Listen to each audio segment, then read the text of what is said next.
ह्रीं क्लीं प्रकट हो वृत्रासुरा प्रकट हो.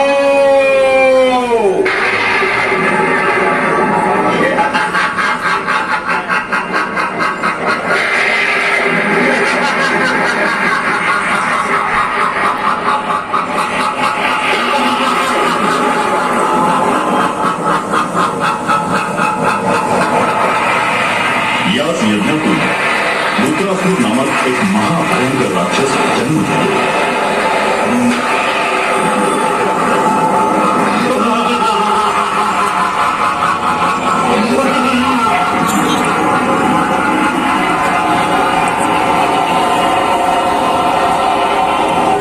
शिवस्य शीघ्रम् ॐ त्र्यम्बकं यजामहे सुगन्धिं पुष्टिवर्धनम् उर्वारुकमेव वन्दना मृत्युर्मोक्षी मामृतात्.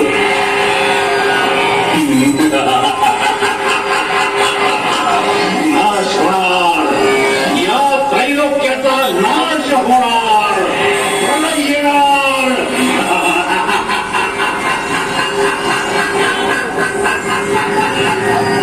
अशा प्रकारे एका मुखानं शिव, दुसऱ्या मुखानं वेद, तर तिसऱ्या मुखानं प्रलयाची भाषा बोलणाऱ्या वृत्रासुरांना जन्म होता.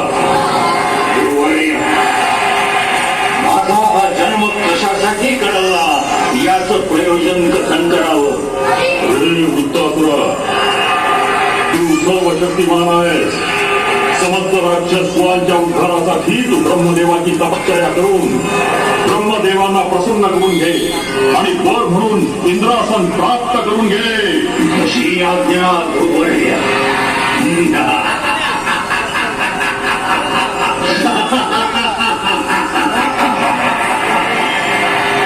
अशा प्रकारे दैत्यगुरु त्वष्टा ऋषींच्या आज्ञेनुसार गुरु आज्ञा शिरसाबंद मानून वृत्रासुरानं एका घनदाट जंगलात कठोर अशी तपश्चर्या सुरू केली. ओम ब्रह्मदेवाय. आता एकच अंतिम उपाय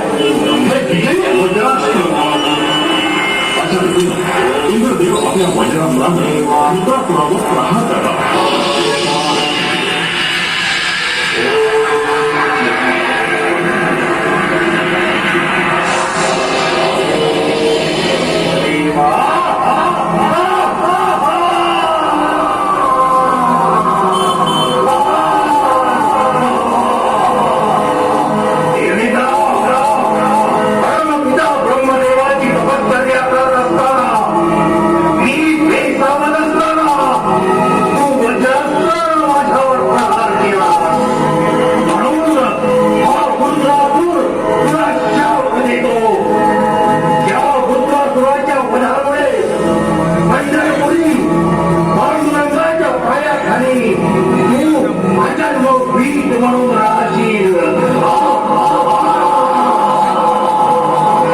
राजा मटुंगाच्या पुंडलिक अवतारात पुंडलिकानं आपल्या भक्तीनं हीच वेळ विठ्ठल पांडुरंगाला उभे राहण्यास दिली.